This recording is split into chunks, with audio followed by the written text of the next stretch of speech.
بسم اللہ الرحمن الرحیم۔ السلام علیکم۔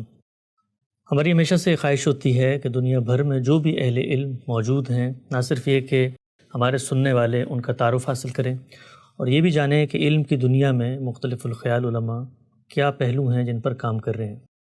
میری خوش قسمتی ہے کہ آج ہمارے سینٹر میں جو شخصیت تشریف لائی ہیں وہ گوناگوں پہلوؤں سے علوم اسلامیہ کے پس منظر میں دنیا بھر میں متعارف ہیں، بے شمار کتابوں کے مصنف ہیں، برطانیہ کی ایک بڑی جامعہ میں اس وقت تدریسی خدمات بھی انجام دے رہے ہیں، اور دنیا بھر میں جو محقق علماء ہیں ان کے لیے کوئی اجنبی نام نہیں ہے۔ میں خوش آمدید کہتا ہوں جناب ڈاکٹر ندوی صاحب کو۔ السلام علیکم ڈاکٹر صاحب۔ وعلیکم السلام ورحمۃ اللہ وبرکاتہ۔ ڈاکٹر صاحب، بڑی خوشی کی بات ہے، آپ کا جو علمی مقام ہے، مرتبہ ہے، جو آپ کی کتابیں ہیں، ان سب سے بطور طالب علم ہم استفادہ کرتے رہتے ہیں۔ میری خواہش ہوگی کہ دنیا بھر میں دیکھنے والے لوگوں کو آپ کے کام کا ایک اجمالی تعارف پیش کروں، اور یہ بھی جانوں کہ جو جدید مسائل ہیں ان پر آپ کی کیا رائے ہے، کیا نظر ہے۔ سب سے پہلے مجھے بتائیے گا کہ آپ کا اپنا دینی علمی پس منظر کیا ہے، کہاں سے آغاز ہوا، کہاں پڑھا، اور برطانیہ کب پہنچے آپ؟ بسم اللہ الرحمن الرحیم۔ میرا تعلق انڈیا میں ضلع جون پور کے ایک گاؤں سے ہے۔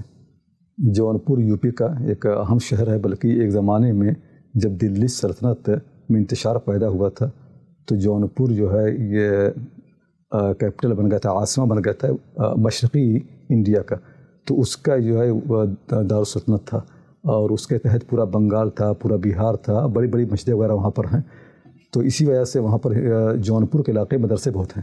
ایک زمانے میں کہا جاتا تھا کہ یہ ممکن نہیں ہے کہ کوئی آدمی جون پور کا ہو پڑھا لکھا نہ ہو۔ اچھا، ماشاءاللہ۔ اور شاہجہاں کہتا تھا کہ جون پور شیراز ماست، جون پور ہمارا شیراز ہے، اس کا کہنا تھا۔ تو بہرحال اس سے کہ گاؤں میں پیدائش ہوئی۔ میرے والد صاحب حافظ قرآن تھے، اور انہوں نے فارسی وغیرہ پڑھی تھی، اور اس کے بعد عربی شروع کی، تو انہوں نے پھر شادی وغیرہ ہو گئی تو تعلیم جاری نہ رکھ سکے۔ میں نے اپنے گاؤں میں تعلیم حاصل کی، پھر اس کے بعد وہ قریبی مدرسہ تھا، وہاں میں نے فارسی 2 سال پڑھی، 1 سال عربی پڑھی۔ پھر وہ مدرسہ اس میں کچھ انتشار ہو گیا تو کہیں اور منتقل ہو گیا، تو ہمارے دوسری طرف ایک اور قریبی مدرسہ تھا جہاں سائیکل سے جا سکتے تھے۔ وہ مدرسہ مولانا فراہی کے ماننے والوں نے بنایا تھا، لیکن یہ تھوڑا سا اجتہاد انہوں نے کیا تھا، وہ اصلاح کا نظام نہیں تھا، تو دونوں کا ملا جلا تھا۔ وہاں پر تقریباً 3 سال میں نے عربی پڑھی، مولانا فراہی کی کتابیں پڑھی، وہیں سے واقفیت وغیرہ ہوئی۔ پھر کسی وجہ سے وہاں ہمارے جو ساتھی تھے ان لوگوں نے ندوے میں درخواست دے دی، تو ہم لوگ وہاں داخلہ ہو گیا، تو تقریباً 6 سال میں نے ندوے میں پڑھا۔ میری عالمیت ہوئی 1981 میں ندوے سے، اور فضیلت ہوئی 1983 میں۔ اس کے بعد میں 6-7 سال وہاں پڑھاتا رہا۔ مولانا عالمیت وغیرہ نے مجھ سے کہا کہ یہیں پر تدریس کا کام کروں، اور اسی دوران میں نے لکھنؤ یونیورسٹی سے BA کیا، MA کیا، PhD کی۔ اس دوران یہاں آکسفورڈ میں اسلامک سینٹر قائم ہوا، مولانا عالمیت صاحب اس کے چیئرمین تھے، تو ان لوگوں نے مولانا سے درخواست کی کہ آپ نے کسی شاگرد کو ہمارے پاس بھیج دیں جو یہاں پر اسلامی اور عربی وغیرہ کے کام وہ دیکھیں۔ تو مولانا نے مجھے حکم دیا کہ میں چلا جاؤں، تو ظاہر ایک آدمی کو ہچکچاہٹ ہوتی ہے، ہم لوگ مدرسے کے لوگ یورپ میں جائیں تو وہاں پر آزادی ہے۔ تو میں نے مولانا سے عرض کیا کہ اگر عربی وغیرہ کام کرنا ہے تو کسی عرب کو بلا لیں، ہم لوگ تو اجنبی ہیں یورپ کے لیے۔ تو مولانا نے ان کو لکھ دیا کہ آپ کسی عرب کو بلا لیں۔ تو ان لوگوں نے کہا نہیں، ہم چاہتے ہیں کوئی آپ کا شاگرد آئے۔ تو پھر مولانا نے مجھ سے کہا ایسا کرو، تم 1 سال کے لیے چلے جاؤ، اگر دل لگا ٹھیک ہے، ورنہ پھر چلے آنا۔ تو 1 سال کے لیے آئے، پھر مولانا آئے تو لوگوں نے کہا 1 سال اور بڑھا دے۔ اسی طرح بڑھتے بڑھتے اب جو ہے 30 سال سے اوپر کا عرصہ ہو گیا۔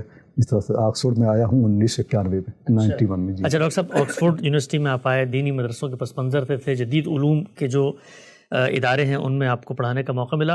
ہم نے عام طور پہ دیکھا ہے کہ جو دینی مدارس کے فضلاء ہیں، جو ان کی فنون پہ دسترس ہوتی ہے، جو گرفت ہوتی ہے، یہ یونیورسٹی کے اندر جو اسلامک ڈپارٹمنٹس بنے ہوتے ہیں اس کے اندر جو لوگ اختصاصی تعلیم حاصل کرتے ہیں وہ گہرائی نظر نہیں آتی، وہ علمیت نظر نہیں آتی۔ بظاہر تو بہت سارا کام ہوتا ہوا نظر آتا ہے، ڈاکٹر بھی ہیں، PhD بھی ہیں، مقالے بھی لکھے جا رہے ہیں۔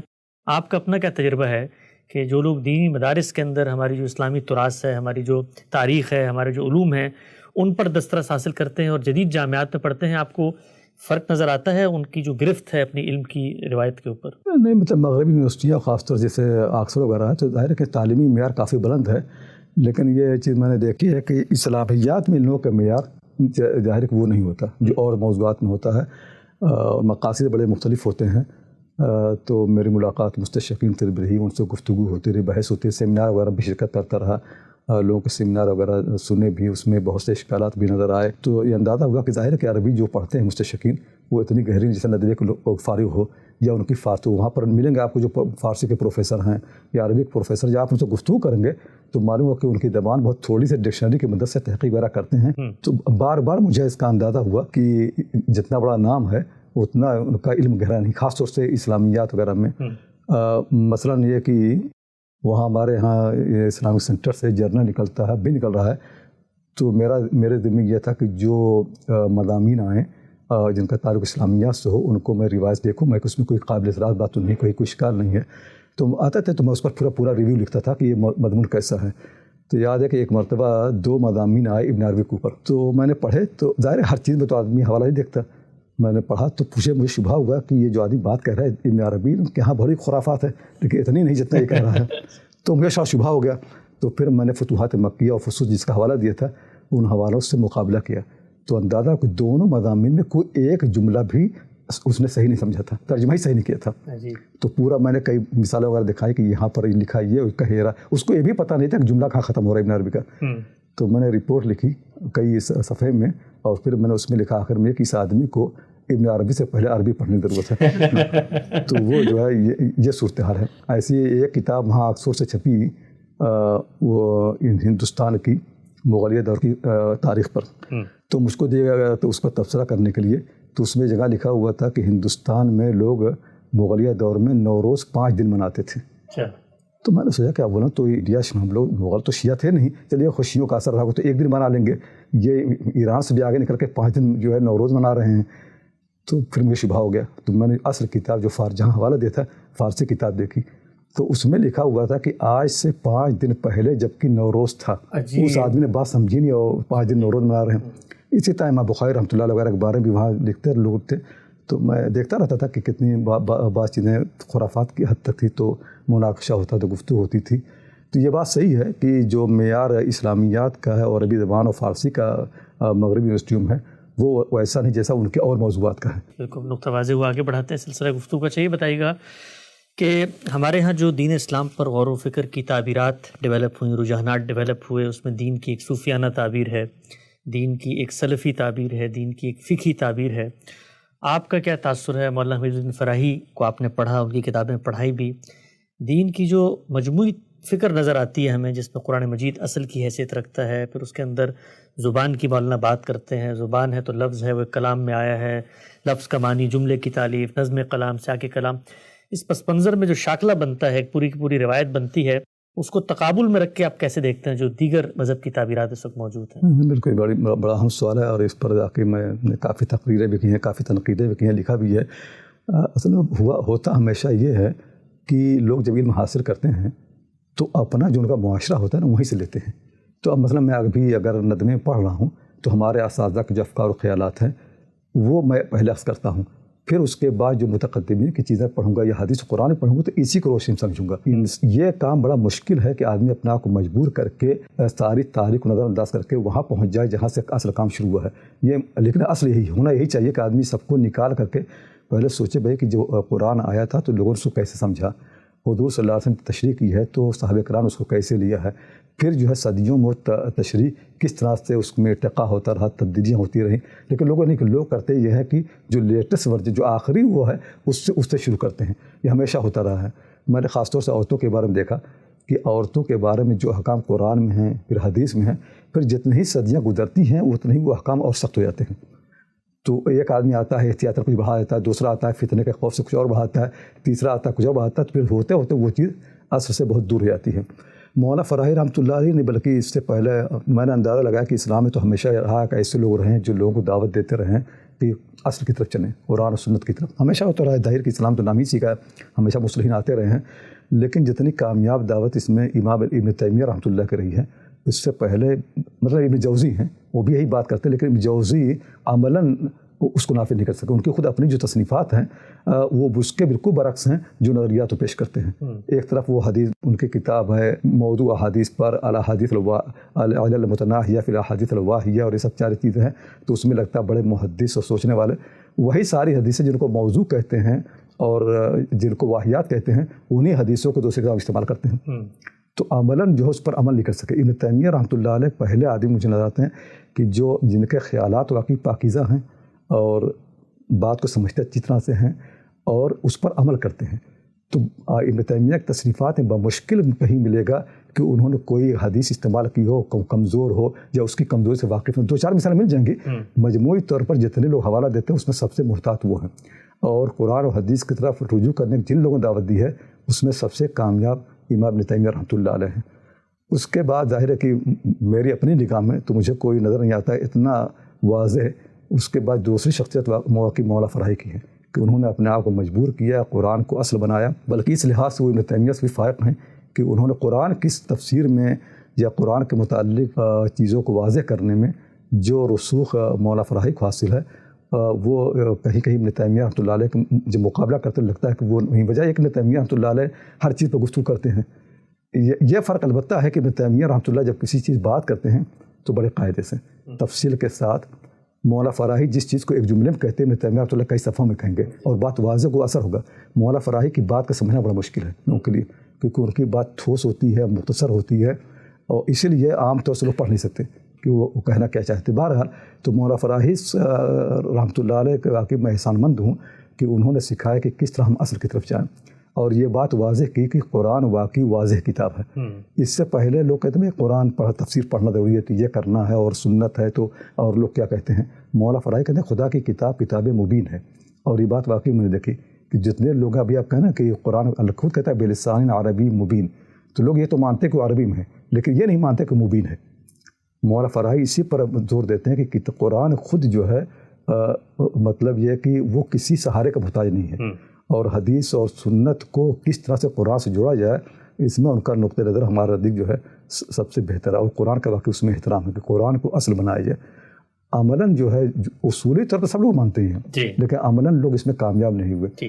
تو اس لحاظ سے اس میں کوئی شک نہیں ہے کہ میرا اپنا خیال یہی ہے کہ جو لوگ چاہتے ہیں کہ دین کو اس طرح سمجھا جائے جیسے وہ اصل تھا, تو کم سے کم ان 2 شخصیات کا مطالعہ ضروری ہے, ایک امام ابن تیمیہ کا اور دوسرے مولانا فراہی رحمۃ اللہ علیہ کا. ٹھیک ہے. اچھا یہ بتائیے گا کہ مولانا فراہی سے آپ کی انسیت رہی, ایک معلم کی طرح آپ ان کو پڑھتے ہیں, خود آپ کا اپنا جو ذہنی شاکلہ ہے یا آپ چیزوں کو جس طرح سے سمجھتے ہیں اس میں وہ کیا ہے نتیجے کے اعتبار سے, یعنی باقی بھی علماء دنیا بھر میں ہیں, خود آپ کا اپنا زاویہ نظر کیا ہے, یعنی آپ اپنے آپ کو انہی شخصیات کے کام کو دنیا تک پہنچانے کا باعث سمجھتے ہیں یا خود دین پر آپ نے بھی کچھ چیزوں میں براہ راست غور و فکر کیا؟ مولانا فراہی کے 2 بڑے شاگرد تھے, ایک مولانا حسن اصلاحی اور دوسرا مولانا اختر حسن اصلاحی.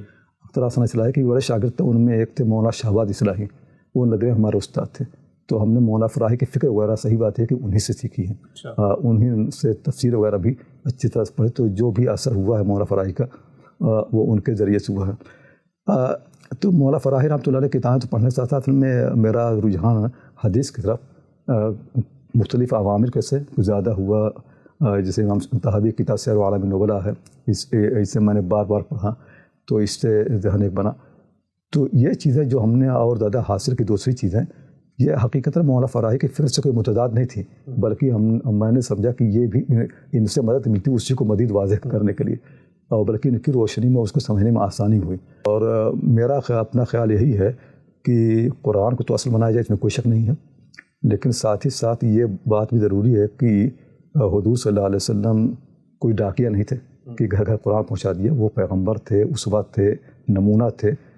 یہ کہ قرآن میں جو کوئی بھی تعلیمات دی گئی عملی شکل اس کی کیا ہوگی اس کے سکھانے کے لیے پیغمبر ضروری ہے. نماز کیسے پڑھیں, اور زکوٰۃ کا طریقہ کار کیا ہو, حج کا طریقہ کار کیا ہوگا, اخلاق جو ہیں یا شادیاں ہوں, بیویوں کے ساتھ تعلقات کیا ہوں, تو اس کا ایک حوالہ ہونا چاہیے نا.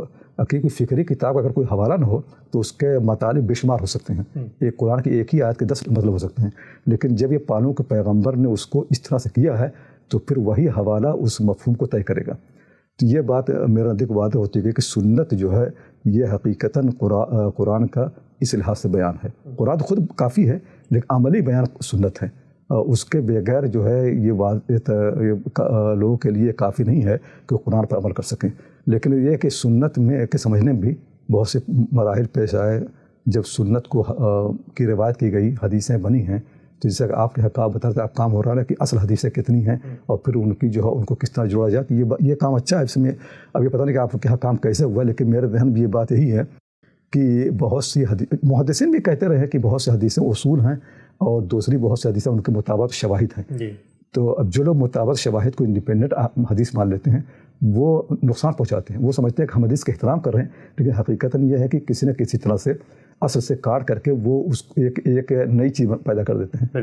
یہ بہت ضروری ہے کہ آدمی قرآن کو اصل بنائے اور پھر ان سنتوں کو دیکھے جو کہ قرآن کی تشریح کر رہے، پھر ان کے ساتھ جو زوائد ہیں، جو متبع شواہد ہیں، ان سے بھی استفادہ کرتا رہے. تو بہرحال حدیث کے علم میں آنے سے مطلب یہ ایک چیز واضح ہوتی چلی گئی کہ جہاں مولا فراہی کی تعلیمات قرآن کے بارے میں بنیادی ہیں، اصولی ہیں، وہیں یہ بھی اہم ہے کہ آدمی سنت اور حدیث پر اچھا ہوتا لگے. جیسے ابن تیمیہ ہیں، وہ دونوں کے جامع ہیں. میں نے ایک مرتبہ وہاں انڈیا گیا ہوا تھا، تو وہاں جماعت اسلامی کی طرف سے ایک سیمینار تھا کہ ابن تیمیہ اور مولا فراہی کی فکر میں کیا فرق ہے اور دونوں.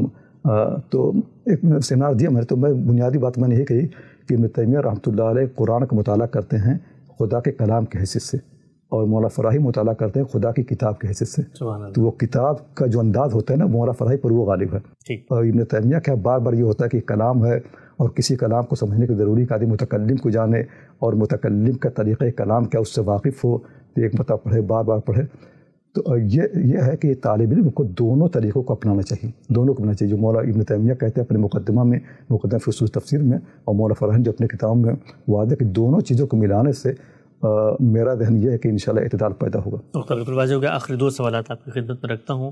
یہ بتائیے گا لوگوں کے لیے بھی ایک بہت ہی جس کو آپ کہتے ہیں نئی بات ہوگی کہ ڈاکٹر صاحب نے کم و بیش 43 کے قریب 43 کے قریب جلدوں میں ایک ایسا انسائیکلوپیڈیا مرتب کیا جو ان خواتین پر مشتمل ہے جو محدثات تھیں، یعنی حدیث کے کام، حدیث کے فن، حدیث کے علم میں انہوں نے خدمات انجام دیں.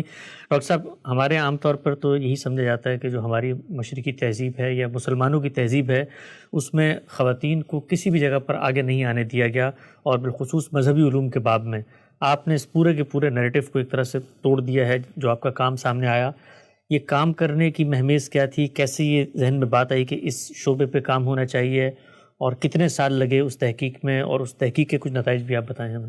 اصل میں اس کا جو محرک تھا بہت معمولی تھا. یہ مجھے واقعہ یاد ہے کہ تقریباً 91 میں انگلینڈ آ گیا تھا. تو 93-94 کی بات ہے کہ میں وہاں کا اخبارات پڑھتا رہتا تھا. تو ٹائمز اخبار میں وہاں کے 2-3 مضامین آئے مسلسل اسلام میں عورتوں کے مقام کے موضوع پر، اور سب منفی تھے کہ گویا کہ اسلام ذمہ دار ہے عورتوں کی پسماندگی کا، خاص طور سے علمی پسماندگی کا. تو اللہ تعالیٰ نے اچانک میرے دل میں بات آ گئی کہ مطلب حدیث میں تو ہم پڑھتے رہتے ہیں کتنی راویات ہیں، یہ حدیث فلاں عائشہ کی ہے، تو یہ حدیث جو ہے فلاں تابعیہ کی ہے. تو میں نے سوچا کہ اگر ان حدیث کو ہم ان راویات کے نام جمع کر دیں اور ان کے تراجم، تو کم سے کم ان اعتراضات کا جواب ہو جائے گا اور ہماری خواتین کی ہمت افزائی ہوگی. یہ میرے ذہن میں آیا، اور میرے ذہن میں تھا کہ 1 جلد 2 جلد تقریباً لکھ لیں. پھر جب میں نے مطالعہ شروع کیا تو معلومات جو بڑھتی گئیں، پھر مخطوطات دیکھے، پھر ہمارے سفر وغیرہ کیے، تو وہ بلکہ ختم ہونے کا نام ہی نہیں لے رہی تھی. خدا کا شکر ہے. حیرت ہو رہی تھی کہ مطلب یہ کہ خواتین کا جو کام تھا وہ مطلب بہت سے لوگ سمجھتے ہیں صرف راویات ہیں، لیکن جب آدمی غور کرے تو ان کے ہاں فقہ بھی ہے، گفتگو بھی ہے، بحث بھی ہے، تنقید بھی ہے. یہ سارے نمونے ملتے چلے گا. اور 1-2 نام نہیں، ہزاروں. ہمارے ایک دوست تھے مستشرق آکسفورڈ کے، تو وہ میرے کام سے واقف ہوئے. تو ایک مرتبہ آکسفورڈ ہی کے ایک مستشرق کی کتاب میرے پاس لے کے آئے، اور اس کا ایک فوٹو ایک پیج مجھ کو دیا. اس نے لکھا یہ تھا کہ مسلمان کہتے ہیں کہ ان کے بھی خواتین پڑھی لکھی ہوئی ہیں، میرے سامنے صرف 5 نام پیش کر دیں مسلمان تو ہم مان جائیں گے. تو یہ مستشرق مجھ سے کہہ رہا تھا کہ دیکھو یہ آدمی کہہ رہا 5 نام، تم نے جو ہے ہزاروں نام نکال دیے. کتنے نام تھے ڈاکٹر صاحب؟ کتنے خواتین جو جمع کی آپ نے، کیا تعداد تھی؟ تقریباً 10,000. لیکن یہ سب محدثات، ان کو اصل میں ہم کہتے یہ ہیں کہ جن لوگوں سے بھی حدیث کا اشتغال رہا ہے، 10,000 تقریباً 10,000 ہیں. تو اس نے کہا کہ آپ نے ہزاروں کہہ، اگر آپ جو ہے 6-7 کرتے، 10 کرتے تو یہ لوگ اشکال کرتے. اتنے ہزار ابھی کوئی سوال ہی پیدا ہوتا. 10 نام پر اعتراض کریں گے، 20 پر کریں گے، اتنے پر کہاں سے کر سکتا کوئی. تو بہرحال یہ کام چلتا رہا. معلومات مزید تھی. تو مجھے یاد ہے کہ اسی زمانے میں نے قطر کا سفر کیا. تو شیخ قرداوی واقف تھے میرے کام سے، کیونکہ وہ اکثر آتے رہتے تھے، وہ سینٹر کے ممبر بھی تھے، اور میں ان سے پڑھتا رہتا تھا. تو قطر گیا تو انہوں نے اپنی مسجد مجھ سے کہا کہ تم لوگوں کو بیان کرو کہ یہ تمہارا کام کیسا ہے. تو میں نے وہی تقریر کی ان کی مسجد میں عربی میں. تو شیخ قرداوی نے مجھ سے کہا کہ بھائی یہ تو باتیں تو مجھے بھی نہیں معلوم تھی، جو تم عورتوں کے بارے میں بتا رہے ہو تو مجھے کچھ پتہ ہی نہیں تھا کہ تمہارا کام کب ختم ہوگا. میں نے کہا ابھی تو کوئی ختم کرنے کے امکان نہیں ہے، تو معلومات بڑھتی جا رہی ہیں. تو انہوں نے کہا بھائی اب تم اس کو یہی روک دو ورنہ کبھی ختم نہیں ہوگا. اس کے بعد میرا لیکچر تھا وہاں قطر یونیورسٹی میں اسی موضوع پر. تو وہاں لوگوں سے میں نے کہا بھائی تقریباً کہ شیخ قرداوی نے اب کہہ دیا کہ اس کو روک دیں ورنہ کبھی ختم نہیں ہوگا. تو ایک صاحب کھڑے ہوئے، انہوں نے کہا کہ یہ بھی مردوں کی سازش ہے عورتوں کے خلاف، اس کو روکنا چاہتے ہیں. تو بارہ اصل میں اس میں دیکھنے کی چیز یہ ہے نا کہ ابھی ہمارا انڈیا آپ تو پاکستان کہیں انڈیا پاکستان میں عورتیں مسجد نہیں آ سکتی. مجھے حیرت ہوئی وہی کہ جتنی بھی بڑی بڑی مسجدیں ہیں اور جتنے مدرسے ہیں سب میں عورتیں پڑھاتی تھیں, اور پڑھنے والے یعنی کہ کوئی معمولی خواتین, بڑے بڑے قضات اور جج اور علماء اور محققین مفتی یہ سب شریک ہوتے تھے. مطلب حرم کعبہ میں تو نماز پڑھا نہیں سکتے, لیکن حتیم تو کعبہ قصہ ہے. حتیم میں کئی عورتوں نے حدیث پڑھائی ہے, اور دروس میں جو شریک ہوئے ہیں بڑے بڑے علماء فقہ سب کے نام, کیونکہ ہمارا تو رواج تھا سماعت کا. اس سے بڑی مدد ملی. جب کوئی جز پڑھا جاتا تھا تو لکھا جاتا تھا کہ کون کون لوگ شریک ہوئے, شیخہ کون ہے اور پڑھنے والا کون ہے, تاریخ کیا ہے, ہر چیز لکھ رہتی ہیں. اس سے اسی طرح مسجد نبوی میں کئی خواتین ملی جو حضور صلی اللہ علیہ وسلم قبر مبارک کے پاس یا مسجد نبوی میں حدیث پڑھا رہی ہیں, اور ان کے شاگردوں میں سبکی ہیں اور ذہبی ہیں اور یہ ہے فلاں ہیں. اسی طرح سے اور یہ چیزیں واقعی اب یہ کہنا کہ عورت مسجد نہیں جا سکتی بالکل عجیب لگتا ہے, جبکہ عورتیں مسجد درس دے رہی ہیں اور پڑھا رہی ہیں. اچھا وہ جو لوگ شریک ہو رہے ہیں ان کے لیے کوئی حرج کی بات نہیں ہے.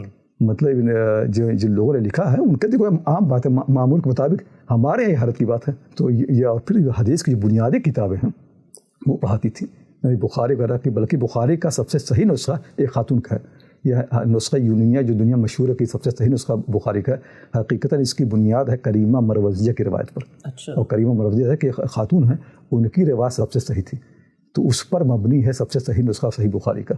اور بخاری شریف کی جو سند ہے اس دنیا میں سب سے اعلیٰ جو ہے وہ عورتوں کے واسطے جاتی ہے.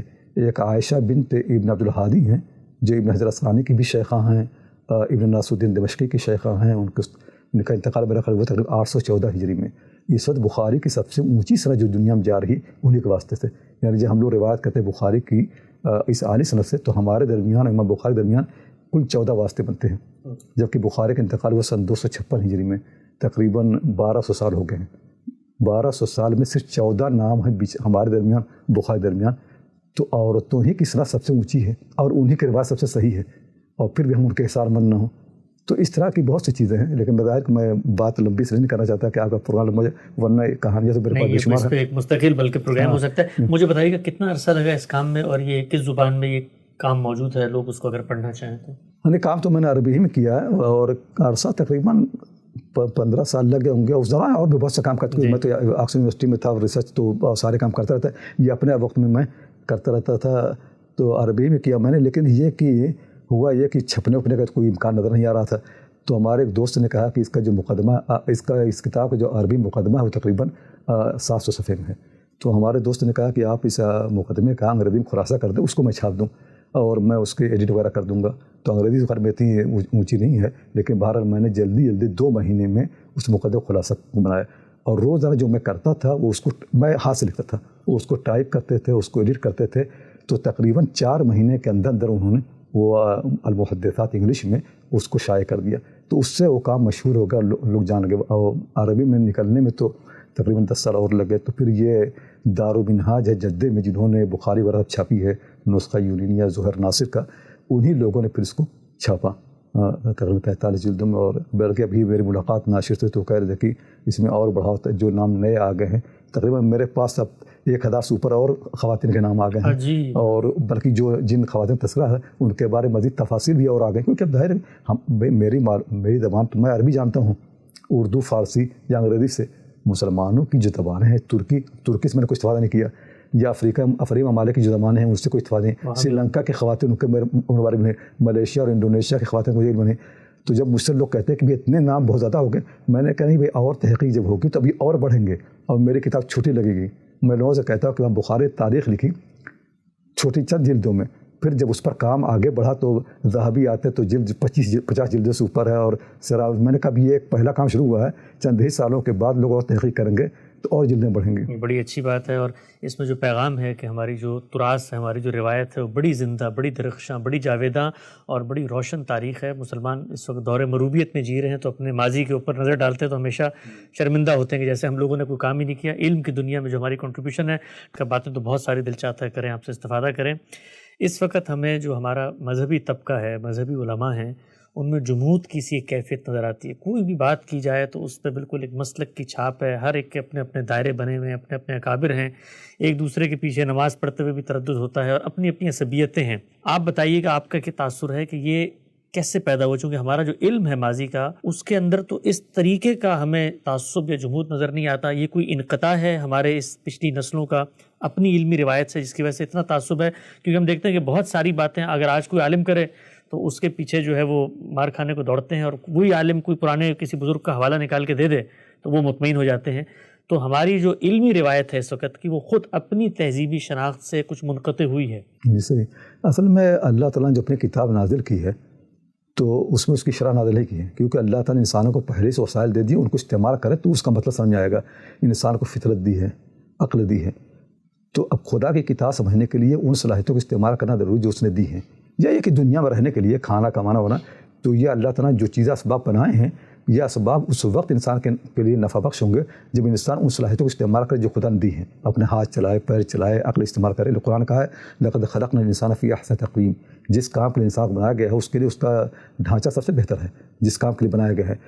تو ہوا یہ ہے کہ ہم لوگوں نے خدا کی کتاب کو سمجھنے جب پڑھا تو یہ نہیں کیا کہ جو خدا نے صلاحیتیں جو اس کو استعمال کرتے ہیں، اپنے عقل کو استعمال کرتے ہیں، سمجھتے ہیں فطرت ہے کیا چیز، قرآن جس کا حوالہ دیتا ہے. تو یہ خدا کی کتاب سمجھنے کے لیے فطرت کا حوالہ نہایت اہم ہے، لیکن ہم اس پر غور نہیں کرتے، عقل سے کام نہیں لیتے. تو ہمیشہ ہم کیا کرتے ہیں کہ کسی اور نے اس کی تفسیر کیا کی ہے. حوالہ ہمارا جو ہے دوسرے لوگ ہو جاتے ہیں، وہ حوالہ نہیں جو اللہ نے بنایا ہے. اللہ کہتا ہے کہ تم سوچتے نہیں، غور نہیں کرتے، تمہارے فطرت پر غور نہیں کرتے. تو جب لوگوں نے نظر، سوچنا اور فطرت کو سمجھنا کم کر دیا تو پھر ظاہر ہے کہ وہ قرآن کا سمجھنا جو ہے تقلیدی ہو گیا. پھر ہر چیز میں آدمی یہ سوچتا ہے کہ کسی اور نے کیا کہا ہے، ہو سکتا ہے کچھ شخص نے کہیں غلطی کر دی ہو. بس اگر لوگ کہتے ہیں سارے مفسرین ایک بات کہہ رہے ہیں، جب آپ غور کریں گے تو اندازہ ہوگا کہ سارے مفسرین کسی ایک سے لے رہے ہیں. میں ایک مثال دیتا ہوں کہ مطلب حدیث ہے، لوگ کہتے ہیں یہ حدیث متواتر ہے، اس میں اتنے راوی ہیں. کبھی کبھی آپ جب آپ اس کا مطالعہ کریں گے تو آپ کو اندازہ کہ ایک راوی نے روایت کی تھی، 10 یوں لوگوں نے وہ لے لی اور اس راوی کا نام نکال دیا تو لگتا ہے 10 راوی روایت کر رہے ہیں. یہ بہت ہوا ہے، اس کثرت سے ہوا ہے. مثلا یہ ہے حنفی لوگوں کی روایت ہے کہ ایک صحابی جو ہے نابینا مسجد میں آئے اور کوئی کنواں تھا اس میں گر گئے تو سارے لوگ ہنسنے لگے. تو آپ نے کہا جو لوگ ہنس رہے ہیں وہ اپنا وضو بھی دہرائیں. مشہور حدیث ہے، یہ مرسل ہے ابو العالیہ ریاحی کی، صحابی کا نام نہیں ہے، انہوں مرسل روایت ہے. تو اب یہ روایت حقیقتاً ابو العالیہ ریاحی کی ہے، لیکن کتاب الآثار امام ابو حنیفہ رحمۃ اللہ علیہ اس میں یہ روایت حسن بصری کی ہے، کہیں پہ روایت ابراہیم نخعی کی ہے، کہیں یہ روایت زہری کی مرسل ہے، کہیں یہ روایت حسن بصری کی مرسل ہے، کہیں ابن سیرین، کہیں حفصہ بنت، اتنے لوگوں کی یہ مرسل ہے. تو حنفی لوگ کہتے ہیں کہ یہ بھئی یہ کوئی ایک سند تو ہے نہیں، اتنے سارے لوگ روایت کرتے ہیں. تو امام عبد الرحمن مہدی رحمۃ اللہ نے ان ساری روایتوں کی تحقیق کی. وہ کہتے ہیں یہ روایت حقیقتاً ابو العالیہ ریاحی کی ہے. ابو العالیہ جو ہے حفصہ بنت سیرین کے گھر آتے تھے، وہاں انہوں نے اس کو بیان کیا. حفصہ بنت سیرین نے وہاں سے لیا اور ان کا نام لیے بغیر روایت کر دی تو لوگ سمجھتے ہیں ان کی بھی روایت ہے. حفصہ بنت سیرین نے اپنے بھائی محمد سیرین سے بیان کیا، انہوں نے بھی کہا کہ یہ واقعہ ہوا ہے اور ابو العالیہ ریاحی کا نام نہیں لیا. اور ہشام حسان وہاں پر تھے، وہ حفصہ بنت سیرین کے شاگرد تھے، وہ حسن بصری کے پاس آتے تھے. انہوں نے حسن بصری سے اس واقعے کا ذکر کیا، انہوں نے بھی اس کو نقل کیا اور ابو العالیہ کا نام نہیں لیا. اور کسی ایک کا نام لیا، کوئی زہری کے شاگرد تھے، وہ مدینے جاتے تو انہوں نے زہری سے بیان کیا، زہری نے بھی واقعہ نقل کیا اور ان کا نام چھوڑ دیا.